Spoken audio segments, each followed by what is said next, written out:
اینٹیں بنانے کے لیے بھٹوں کی ضرورت نہیں رہے گی۔ پشاور کے پروفیسر ارباب سفیر نے اینٹیں بنانے کے لیے ایسی الیکٹرک مشین تیار کر لی ہے۔ سب سے بڑی بات یہ ہے کہ ان اینٹوں سے سیمنٹ کے بغیر ہی مضبوط دیواریں بنائی جا سکیں گی۔ اردو پوائنٹ کی ویڈیوز دیکھنے کے لیے ہمارا چینل سبسکرائب کیجیے اور بیل کے آئیکن پر کلک کیجیے تاکہ آپ ہماری تمام آنے والی ویڈیوز سے باخبر رہ سکیں۔ السلام علیکم ناظرین، میں ہوں امجد علی خان اور آپ دیکھ رہے ہیں اردو پوائنٹ میں موجود ہوں اس وقت اسلامیہ کالج پشاور میں، اور آج میں آپ کو اس پاکستانی سے ملوانے جا رہا ہوں جنہوں نے ایک بہت بڑی ایجاد کی ہے۔ جی ہاں، پاکستان کے واحد پروفیسر ہیں جنہوں نے یہ مشین بنائی ہے، اسپیشلی جو ہے اینٹوں کی مشین ہے، اور بڑی امپورٹنٹ ہے، بہت بڑا کارنامہ ہے ان کا، اور پاکستان میں کسی نے بھی اس پروجیکٹ پہ کام نہیں کیا ہے۔ ان کا نام ہے ارباب سفیر احمد صاحب، اور بہت ہی بہترین پروفیسر ہے، کافی عرصے سے انہوں نے اس پروجیکٹ پہ کام شروع کیا تھا۔ تو آئیے ان سے بات کرتے ہیں، ان سے ملواتا ہوں میں آپ کو کہ وہ کیا کہتے ہیں اس حوالے سے، کہ کیسے ان کے ذہن میں آئیڈیا ہے، کتنے عرصے سے وہ پروجیکٹ پہ کام کر رہے ہیں، اور اس کے علاوہ کتنا رسپانس آ رہا ہے پوری دنیا سے۔ یہ بھی سننے میں آ رہا ہے کہ ان کی پوری دنیا سے ان کو کالز آ رہی ہیں، ساتھ پورے پاکستان سے ان کو آرڈر بھی ملنا شروع ہو گئے ہیں کہ اسپیشلی وہ اس پہ کام کریں۔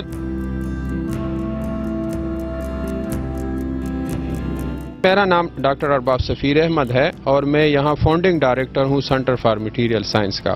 میں نے پی ایچ ڈی کی ہوئی ہے فزکس میں، لیکن فیلڈ میرا ہے میٹیریل سائنس سے ریلیٹڈ۔ میرے ساتھ تقریباً 4 پروجیکٹ چل رہے ہیں، لیکن میں صرف آج آپ کو اس پروجیکٹ کے بارے میں بتاؤں گا، اور یہ پروجیکٹ ہمارے یونیورسٹی آف بریڈفورڈ یو کے ساتھ یہ جوائنٹ پروجیکٹ ہے۔ ابھی بھی میں نے تقریباً 1 مہینہ وہاں پر گزارا ہے۔ اچھا، اس پروجیکٹ میں کافی پوٹینشل ہے، کافی ایشوز اس میں آ رہے تھے، اسی وجہ سے چونکہ میرا پی ایچ ڈی اسی سے ریلیٹڈ ہے تو تقریباً 10 سال پہلے میں نے اس پر کام شروع کیا ہوا ہے، اور اسی پر میں سوچ رہا ہوں کہ آخر ہماری جو یہاں پر ایک سب سے بڑی انڈسٹری ہے وہ بریک انڈسٹری ہے، اینٹوں کا، جو وہ سب کو پتا ہے۔ ہمارا ایک یہاں اس ریجن کا ایک اور بڑا ایشو چل رہا ہے، وہ ہے زلزلے۔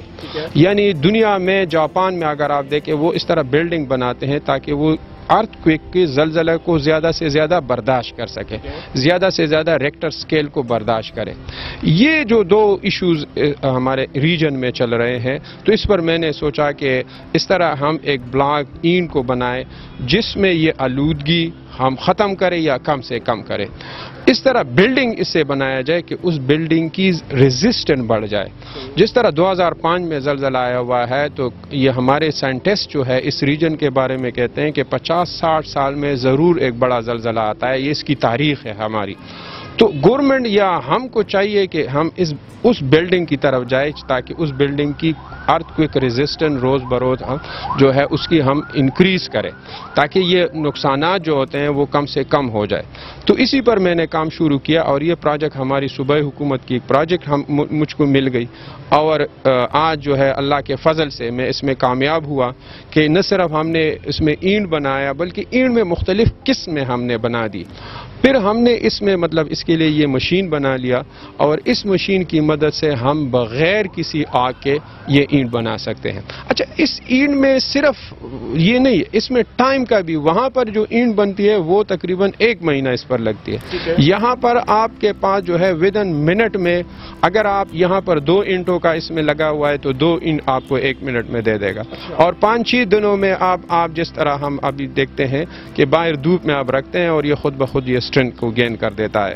تو اس کے اچھا، پھر اس میں جو اینٹ ہم نے بنائی ہے، اس اینٹ کو ہم انٹرلاک بریک کہتے ہیں۔ انٹرلاک یہ اسی طرح ہے جس طرح آپ نے عام طور پر گھروں میں آپ دیکھتے ہیں کہ بچے جو ہے بلاکس لے کر جو ہے آپس میں جوڑتے ہیں، تو جب وہ آپس میں جوڑتے ہیں یہ بلاک، تو درمیان میں تو وہ کوئی گلو وغیرہ نہیں لگاتے، کبھی گھر بناتے ہیں، کبھی گاڑی بناتے ہیں۔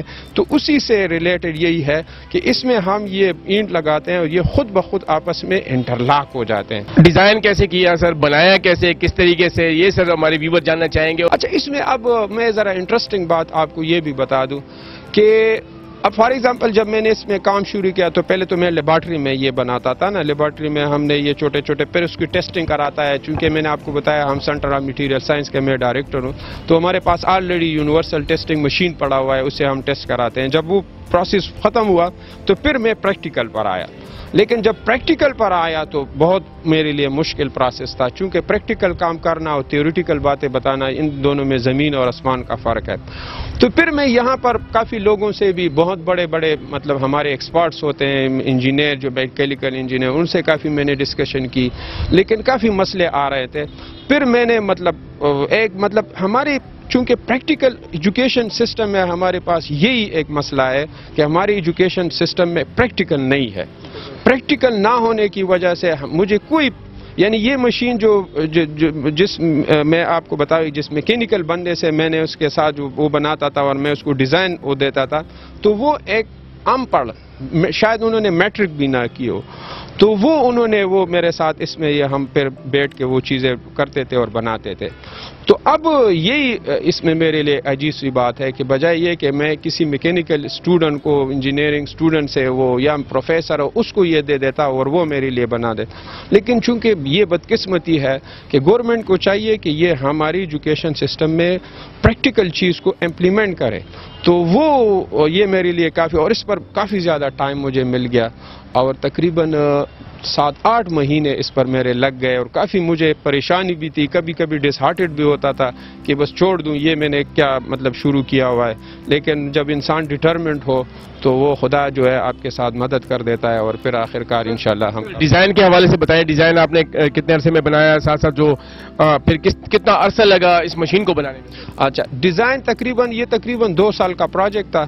تو تقریباً 1 سال تو میں اس طرح سوچتا تھا کہ یہ کس طرح ڈیزائن ہونے چاہیے. وہ جب پیپر ورک ہم نے کمپلیٹ کی تو جس طرح میں نے آپ کو بتایا پھر وہ ہم بیٹھ گئے اور پریکٹیکل بنانے میں اس پر تقریباً 7-8 مہینے لگ گئے. تو یہ تقریباً 1.5 سال تقریباً اس کو بنانے میں، یعنی تھیوریٹیکل ڈیزائننگ. پہلے جب آپ ایک چیز بناتے ہیں تو اس کے لیے آپ کے ذہن میں ڈیزائن ہونا چاہیے، ڈیزائننگ کرتے ہیں، پھر ڈیزائننگ کے بعد وہ پھر اسی بیس پر پھر وہ بندہ جو ہے آپ کے لیے وہ مشین بنا دیتا ہے. اس کی کافی زیادہ ڈیمانڈ ہے، چونکہ اب دیکھیں پاکستان دنیا میں آبادی کے لحاظ سے 5ویں نمبر پر ہے. پھر دنیا میں ہم ٹاپ لیول پر ہے. کس طرح کہ ہماری آبادی جو ریٹ جو ہے ہماری آبادی میں انکریز بہت تیزی سے آ رہا ہے. تو اب دیکھیں جب آبادی بڑھ رہی ہو تو اس کے لیے ریکوائرمنٹ کیا ہے؟ وہ کنسٹرکشن ہے، مطلب اس کو گھر چاہیے. اس کی آپ دیکھتے ہیں ایک شہر میں آپ ایک جگہ جاتے ہیں، ایک گاؤں میں جاتے ہیں، ایک کنال کی بجائے 10 مرلے بھی آ سکتے ہیں، کم بھی آ سکتے ہیں. بالکل کم. اب اس جگہ کو دیکھیں چھوٹی جگہ ہے اور اس میں ہم، لیکن اگر کنال ہو تو اس میں آپ کے لیے جگہ ہے. تو اچھا، اب اگر اس میں ہٹ کے میں ایک اور آپ کو بہت انٹرسٹنگ بات بتا دوں، اس کے علاوہ بھی میں نے اس پر مینول مشین پر بھی کام کیا ہے. فار ایگزامپل اگر کوئی بندہ ہے اس کے پاس 6-7 لاکھ روپے ہیں، وہ تو آج کل کوئی مسئلہ نہیں ہے، وہ گاؤں میں اپنے لیے ایک چھوٹی سی کاروبار کرنا چاہتا ہے تو وہ مینول مشین میں اس کو بنا کے دے سکتا ہوں. تو 5-6 لاکھ میں وہ مینول مشین وہ بنا لے، اپنے لیے گاؤں میں کاروبار کر لے. آلریڈی جو مارکیٹس میں اینٹیں ہوتی ہیں وہ اس میں ڈیفرنس کتنا ہے، اس کی قیمتوں میں کتنا ڈیفرنس ہے، اس پہ کتنی لاگت آتی ہے، وہ کتنی اس پہ لاگت آتی ہے، اس حوالے سے. اچھا، اب میں آپ کو لاگت، یہ بھی بہت زبردست کوشچن ہے کہ اس پر لاگت کتنی آتی ہے. دیکھیں جب بٹے میں ان کی جو، اگر آپ بٹوں والوں سے پوچھیں کہ آپ کا خرچہ کس چیز پر زیادہ آتا ہے تو وہ آپ کو کہے گا کہ ہمارا جو خرچہ ہے وہ آگ لگانے پر. آج کل کوئلہ بہت مہنگا ہے، تو یعنی جب وہ اینٹ بناتے ہیں نا تو اینٹ پر 60% اس کا خرچہ جو ہے صرف آگ لگنے پر ہوتا ہے. اب اس میں آگ کا سلسلہ ختم ہوا تو آپ کا 60% خرچہ جو ہے وہ ختم ہو گیا، چونکہ اس میں آگ لگانے کی ضرورت نہیں ہے. تو اس کی قیمت ہم نے رکھا ہوا ہے بازار سے عام قیمت، کم قیمت رکھی ہوئی ہے چونکہ اس پر خرچہ کم آتا ہے. اچھا، اب پھر اس میں ایک اور چیز بھی ہے کہ لوگ یہ بھی پوچھتے ہیں کہ اب اس کو چلانے کے لیے یہ مشین جو ہے آپ کے پاس فار ایگزامپل اگر بجلی ہو تو بجلی سے چلا سکتے ہیں، گیس ہو گیس سے چلا سکتے ہیں، جنریٹر ہو جنریٹر سے چلا، اگر کچھ بھی نہیں ہے تو سولر تو آج کل پینل عام ہے اور وہ زبردست ہے اس کے لیے. لیکن میں سجیسٹ بھی یہ کرتا ہوں کہ اس کے لیے سولر پینل لگا لے تو آپ کا جو بجلی کا خرچہ ہے وہ بھی ختم ہو جائے گا. اس کے لیے اتنی زیادہ بجلی کی ضرورت بھی نہیں.